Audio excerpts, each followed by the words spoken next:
Okay, so let me take you to rounds on the general medicine service and a commonly encountered conundrum of the pressure to discharge a patient. So the patient is an 85-year-old woman with end-stage renal disease on peritoneal dialysis. She had a fall at home and came to our emergency room where it was determined she needed to be hospitalized for placement. Over the course of the hospitalization, the team noted that there were several other diagnoses, including high blood pressure, diabetes, and glaucoma, and that she lived alone in a second-floor apartment and had no known family members. So the team caring for this patient needed to not only evaluate and care for her, but then work on this issue of placement. And as they tried to do that without family support in place and the need for the patient to be on peritoneal dialysis, which the patient wished to continue, the team began to feel a lot of pressure from the Utilization Review Committee to discharge this patient.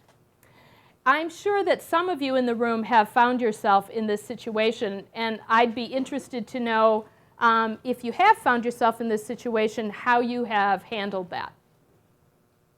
In my experience, 9 times out of 10, you know that it is the case the patient needs to be in the hospital, but it's not been documented clearly. And so with some easy, an easy fix is to just make sure that your team is documenting clearly that the patient needs to be in the hospital according to the guidelines set forth by the Utilization Review Committee.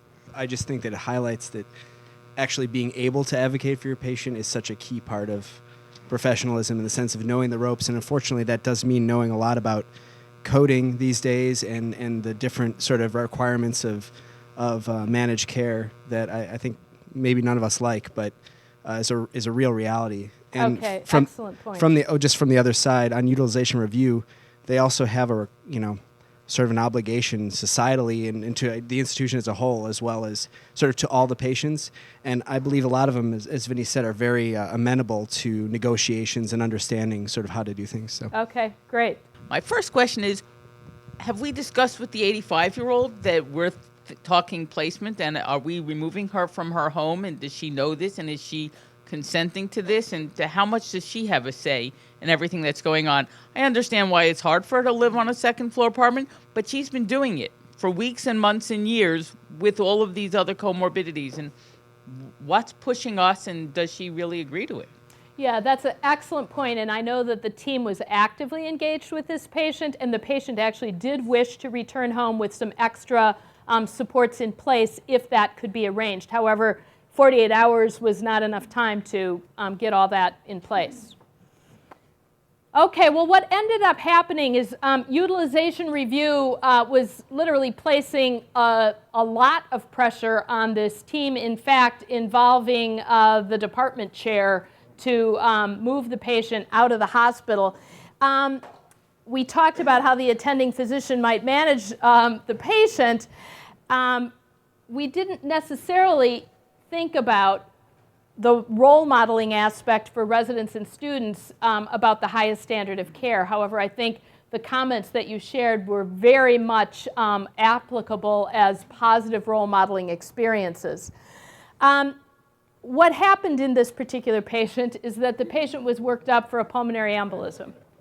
There was potentially an episode of shortness of breath overnight. And while the index of suspicion for a pulmonary embolism did not seem to be very high, it wasn't completely unreasonable, but I just invite all of us to think about the cost implications when we're ordering tests.